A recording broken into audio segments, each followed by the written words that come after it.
오늘 하나님께서 우리에게 주시는 말씀을 함께 보시겠습니다. 마태복음 9장 9절부터 13절 말씀입니다. 마태복음 9장 9절부터 13절 말씀입니다. 저와 여러분이 한 절씩 교독하고 마지막 절 합독하겠습니다. 마태복음 9장 9절에서 13절, 제가 먼저 9절을 읽겠습니다.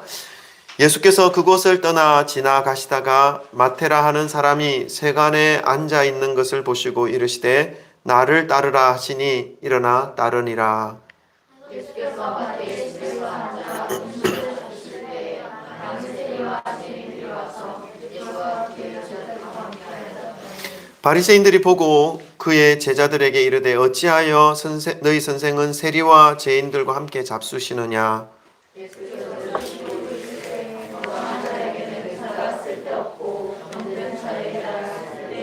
다 같이 읽습니다.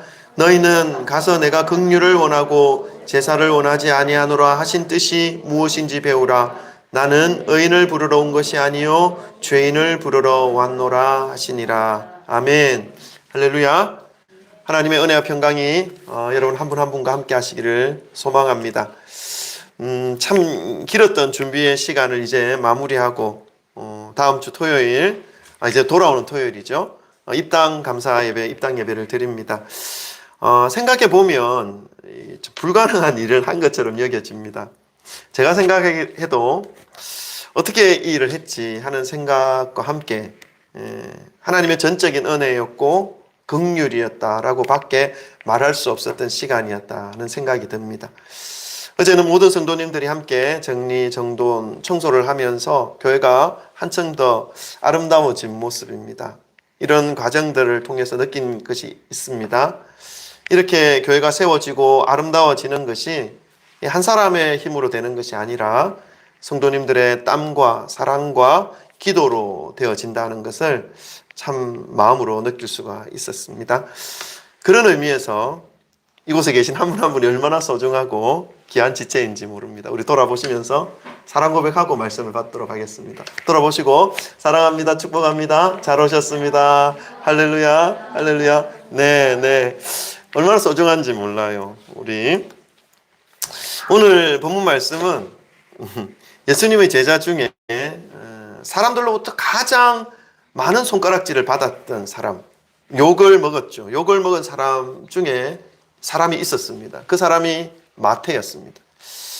그런데 그 마태가 예수님의 제자로 세워지는 그 과정에 대한 말씀을 함께 보고자 합니다. 마태가 왜 욕을 먹었는지, 왜 많은 사람들로부터 지탄을 받았는지, 그 원인이 어디에 있었는지 우리는 알고 있습니다. 무엇이었습니까? 마태의 직업이었습니다. 마태의 직업이 무엇입니까? 네, 세리입니다. 이 세리라고 하는 이 직업은 당시에 이스라엘 땅이 로마의 정부의 지배를 받고 있었기 때문에 이 세리는 로마로부터 어떤 권위를 받아서 이스라엘 백성들에게 세금을 거두어 드리는 역할을 하는 사람이었습니다. 그래서 당시 이스라엘 백성들은 자신들을 보호해 줄 나라가 없었기 때문에 이 로마에서 높은 세금을 매겨도 어떻게 반역을 하거나 반항을 할 수 있는 상황이 아니었습니다. 지켜줄 수 있는 상황이 아니었던 것이죠. 그런데 이 세리는 이스라엘 백성이었습니다.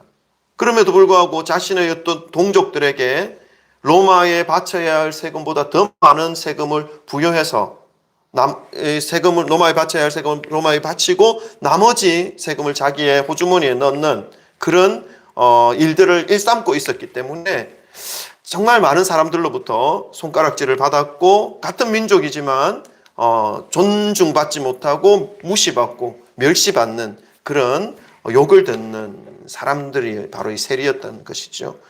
그들의 삶을 놓고 보더라도 너무나 악하고 너무나 나쁜 그러한 삶의 모습으로 인식되어져 있었던 상황이었습니다. 그리고 성경 말씀을 볼 때 우리가 죄인들을 설명할 때 자주 등장하는 인물이 있지요. 뭐라고 말씀합니까? 성경에서 죄인을 설명할 때 죄인의 대표적인 사람들을 거론할 때 뭐라 말씀하냐면 세리와 창기라는 말을 씁니다. 죄인들을 보면서. 그래서 그 죄인들의 대표적인 인물들을 나타내는 말로 세리와 창기라는 이런 말을 쓰는 걸로 봐서도 이 세리라는 직업은 정말로 사람들에게도 죄인이었고 하나님 보시기에도 옳지 못한 그러한 사람의 모습이었다는 것을 말씀하고 있습니다. 그런 세리가, 그런 마태가 사람들로부터 손가락질을 받았고 욕을 먹었던 그런 직업을 가지고 있었지만 예수님의 제자가 되었고, 그리고 신약 성경 맨 앞부분, 맨 처음 등장하는 성경 마태복음을 기록하는 영광을 누리는 주님의 제자가 된 것입니다. 어떻게 해서 세상 사람들로부터 가장 나쁜 죄인으로 취급을 받으면서 받고 있었던 그 마태가 예수님의 제자가 될 수 있었던 것인지, 오늘 본문 말씀을 함께 살펴보면서 우리가 그 내용을 깨닫기를 원합니다. 그리고 세리인 이 마태가 예수님의 제자로서 사용받을 수 있었다면 이 자리에 있는 저와 여러분도 죄의 유무와 상관없이 그 죄가 너무 무겁거나 가볍거나 그것과 상관없이 마태에게 임하신 하나님의 은혜가 임하신다면 예수님께서 허락해 주신 그 새로운 기쁨의 삶을 저와 여러분도 누릴 수 있다는 것을 여러분 기억하시기를 바랍니다. 그래서 이 시간 저와 여러분에게 마태에게 임하신 하나님의 은혜가 함께 여러분 각 사람의 심령 속에 임하시기를 주님의 이름으로 축원합니다. 첫 번째로요, 이 세리 마태가 변화될 수 있었던 것은 예수님을 만났기 때문입니다. 오늘 9절 말씀을 한번 읽어보겠습니다. 9절 말씀 다 같이 함께 읽겠습니다. 시작. 예수께서 그곳을 떠나 지나가시다가 마테라 하는 사람이 세간에 앉아 있는 것을 보시고 이르시되 나를 따르라 하시니 일어나 따르니라. 아멘. 예수님은 지나가시는 길에 모든 사람들이 죄인으로 취급하고 말도 붙여주지 않는 한 사람을 보셨습니다. 그 이름은 마태죠. 그는 오늘도 외로이 홀로 모든 사람들이 고개를 젓고 고개를 돌리고 돌리는 그런 세간 앞에 앉아 있습니다. 그 세간은 어떤 곳입니까? 돈이 있는 자리였습니다. 자신이 원하는 모든 것들을 돈으로 다 할 수 있는 자리였죠. 세상 사람들의 그 주머니 사정은 생각해 줄 필요가 없습니다. 오직 자신의 삶만 생각하면서 이 땅에서 모든 것을 누릴 수 있는 그런 자리가 바로 세간의 자리였습니다. 그러나 그 마태의 마음은 늘 언제나 허한 상태였습니다. 그날도 세간 앞에 마태는 앉아 있습니다. 부족함은 없는데 왠지 모를 자신의 처량함, 자신의 어떤 공허함의 깊은 생각에 잠겨 있습니다. 그때 예수님의 눈에 화려한 옷을 입고 화려한 모습을 하고 있지만 그의 눈에는 하염없는 외로움과 뭔가 모를 불안함으로 자신의 삶을 깊이 고뇌하는 마태의 모습을 발견하셨습니다. 예수님은 이 마태를 보시고 그 마태에게 찾아와 주셨습니다. 아무도 찾아와 주지 않는 이 사람이었지만 예수님은 홀로 앉아있는 그 마태에게 찾아가 주셨습니다. 여러분, 이것이 은혜입니다. 아무도 인정해 주지 않는 인생, 그 인생에게 예수님이 찾아와 주시는 것, 자신의 욕심에 이끌려 살아가는 인생이었는데 이렇게 살다가 그냥 세상 사람들로부터 손가락질을 받으며 살아갈 수밖에 없는 그러한 인생이었는데, 그래도 포기할 수 없는 것이 돈과 물질이기 때문에 끊임없이 자신의 주머니를 채워야 안심이 되는 그런 인생이었는데, 세상 사람들로부터 외면당해서 철저히 홀로 살아야 하는 그러한 인생이었는데 그런 마태에게 예수님이 찾아와 주신 것입니다. 이것이 값없이 주어지는 예수님의 은혜, 선물입니다. 우리의 삶에 있어서도 여러분 동일합니다. 믿음의 길 가는 것에 있어서도 가장 먼저 이루어져야 할 것은 예수님을 만나는 것입니다. 예수님이 찾아오셨을 때 그 예수님을 만나는 것이 필요하다는 것입니다. 예수님을 만나는 은혜가 없이는 교회를 다녀도 늘 공허하죠. 늘 불안합니다. 늘 자기중심적인 생각과 목적으로 인생을 쫓아다니게 됩니다. 그래서 더 많은 것을 소유하려고 새벽부터 저녁까지 뛰어다닙니다. 그렇게 하면 더 만족할 수 있을 것 같기 때문이죠. 그러나 그 마음에는 소유가 점점 불어난다 하더라도 불안함과 공허함이 사라지지 않습니다. 소유와 물질이 많아지면 많아질수록 더 공허하고 더 불안한 마음을 밀려오게 되어 있습니다. 예수님을 만나지 못하였기 때문입니다. 오늘 세리 마태가 예수님을 만나기 전에 그 모습처럼 말이죠. 예수님을 만나야 우리의 인생에 갈 방향을 정할 수 있습니다. 예수님을 만날 때 우리 속에 있는 이 불안함과 공허함이 사라지게 되고 우리 속에 채워지는 그러한 심령이 되어 주님께 감사하며 나아갈 수 있게 되는 것입니다. 내가 붙잡는 것들이 영원히 나를 만족시켜 줄 수 있는 것이 아니다는 사실을 예수님을 만날 때에 비로소 깨닫게 되기 때문입니다. 물질로 채워지지 않은 이 공허함 속에서 살아가고 있던 이 마태에게 예수님께서 찾아와 주셨고, 마태는 예수님과의 그 만남을 통해서 자신의 내면의 모습을 발견하게 됩니다. 화려함 속에 감추어져 있는 자신의 내면, 누구에게도 인정받지 못하고 있는 이 고독감을 가지고 있는 자신의 모습을 발견하게 됩니다. 사랑하는 성도 여러분, 예수님과의 만남을 통해서 자신의 내면의 모습을 발견한 이 마태처럼 오늘 이 믿음의 길을 가면서 예수님과의 그 인격적인 만남을 가지는 것으로 인해서 자신의 내면의 모습을 발견하게 되시는 저와 여러분 되시기를 주님의 이름으로 축원합니다. 두 번째로요, 세리 마태가 변화될 수 있었던 것은 예수님을 따랐기 때문입니다. 9절 말씀 한 번 더 읽어볼까요? 9절 말씀입니다.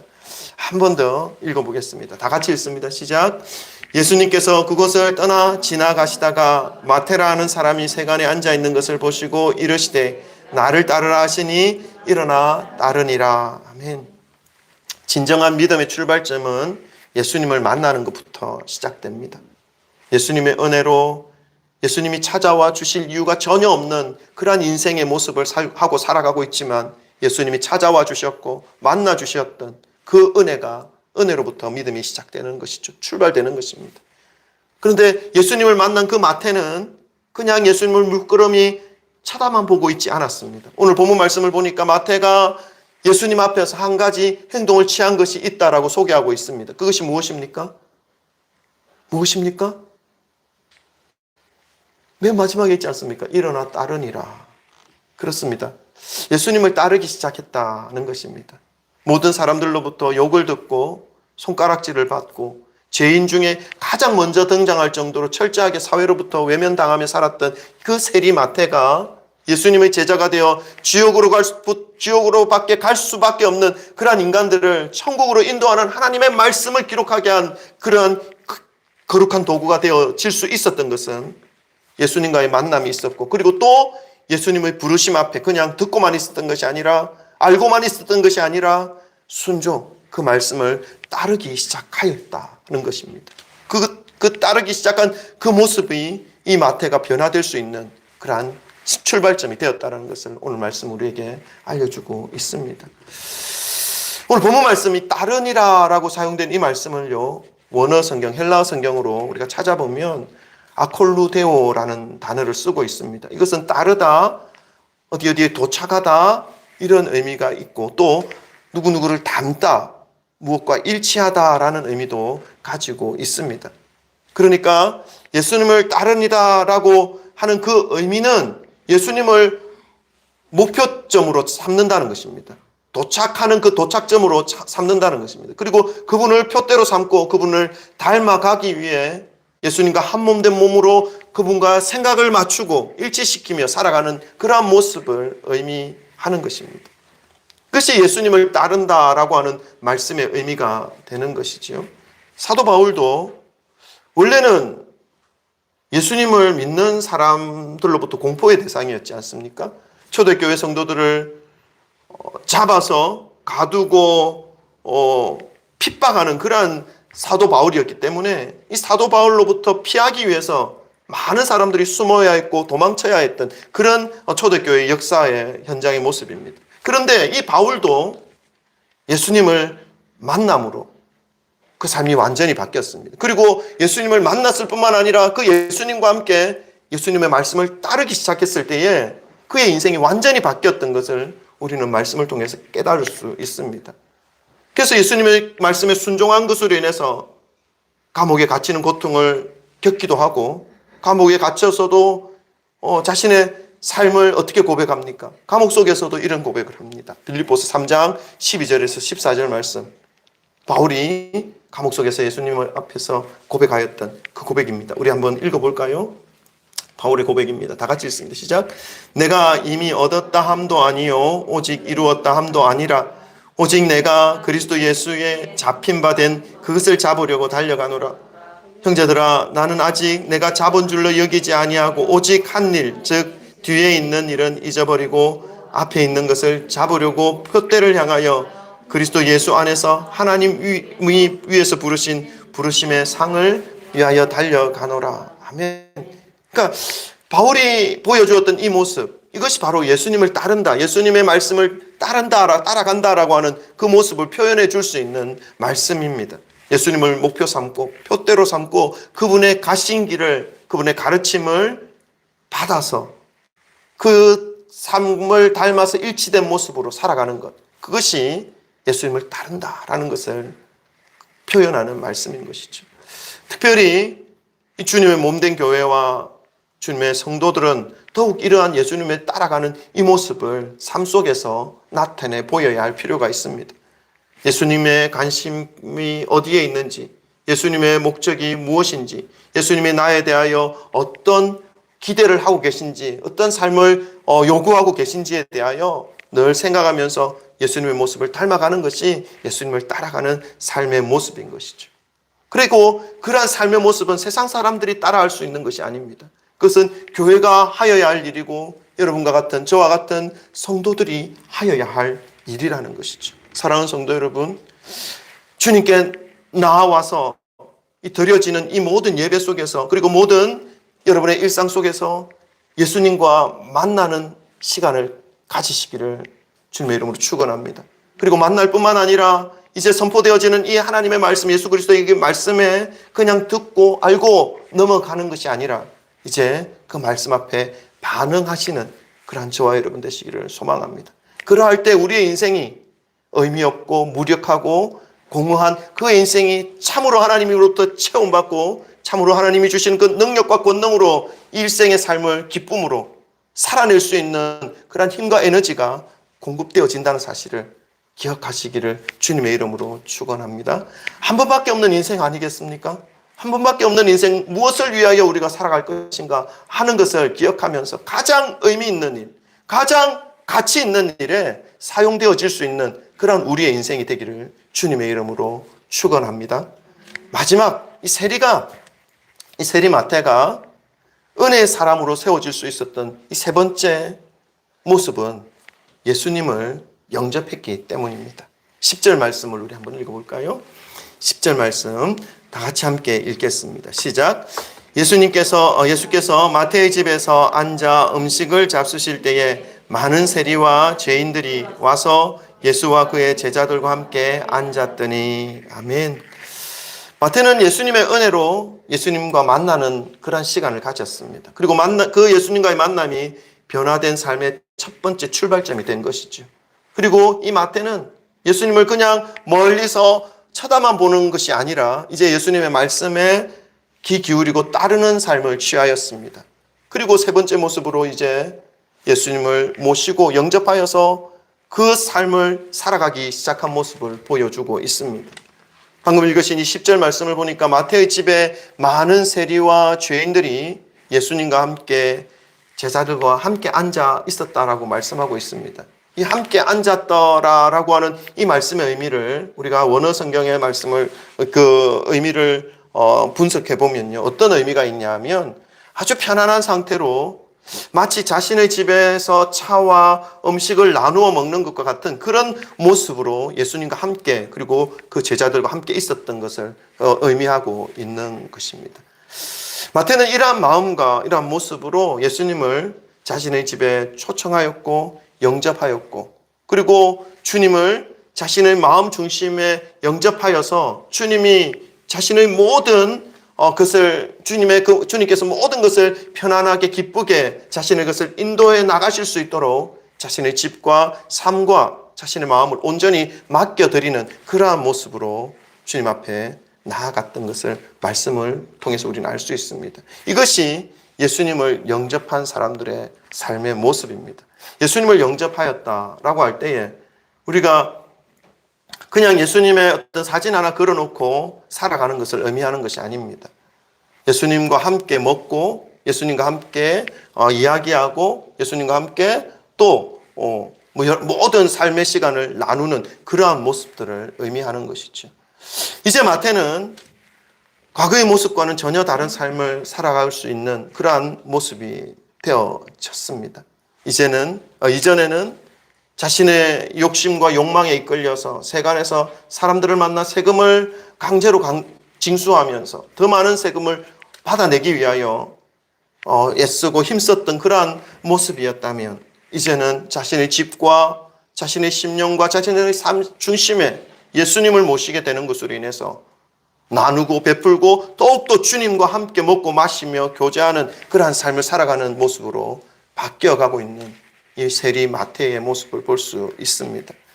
믿음의 길을 가는 우리 성도님들의 삶도 마찬가지입니다. 비록 세리였기에 세상으로부터 지탄을 받았고 죄인으로 인식되어 살아가는 이 마태였지만, 그 삶의 중심에, 그 마음 중심에, 그 가정의 중심에 예수님을 영접함으로 이제 자기가 원하는 대로 살아가는 것이 아니라 예수님이 이끄시는 대로 그렇게 살아가는 것으로 인해서 신약성경 첫 번째 책의 저자로 하나님의 손에 귀한 쓰임을 받는 영광의 삶을 살아갈 수 있는 이 마태가 된 것입니다. 그러한 모습처럼 저와 여러분의 삶 역시 예수님을 만나시고 따르시고, 그리고 그 예수님을 마음의 중심에 영접하시고, 그리고 주님의 손에 쓰임 받는 영광의 삶을 누리게 되시기를 주님의 이름으로 축원합니다. 요한계시록 말씀 한 구절 찾아보고 말씀을 마무리하겠습니다. 계시록 3장 20절에 말씀이 있습니다. 우리 한번 다 같이 한번 읽어보겠습니다. 3장 20절입니다. 다 같이 읽습니다. 시작.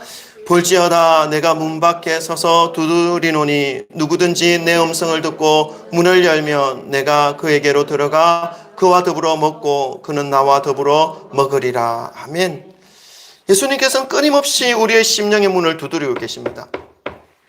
문 좀 열어줄래? 자꾸만 열어봐봐 라고 두드리십니다. 믿음의 길을 간다 생각하며 살아가는 우리의 심령에 끊임없이 예수님께서 문을 두드리는 것이죠. 왜 우리는 이 심령의 문을 두드리는 소리를 듣지 못하는 것일까요? 이미 영접하였다라고 생각하고 있기 때문이죠. 그런데 예수님은 지금 여러분의 심령에 어디에 거하고 계십니까? 자신의 마음 중심 자리에 자신의 자아가 왕노릇하며 살아가고 있고, 예수님은 자신이 앉아있는 그 중심의 자리 아래에서 시중 들고 있는 듯한 그런 삶을 살아가고 있지는 않습니까? 이러한 모습으로는요, 예수님이 새롭게 해주시는 은혜의 삶으로 살아갈 수 없습니다. 세리 마태를 보시기 바랍니다.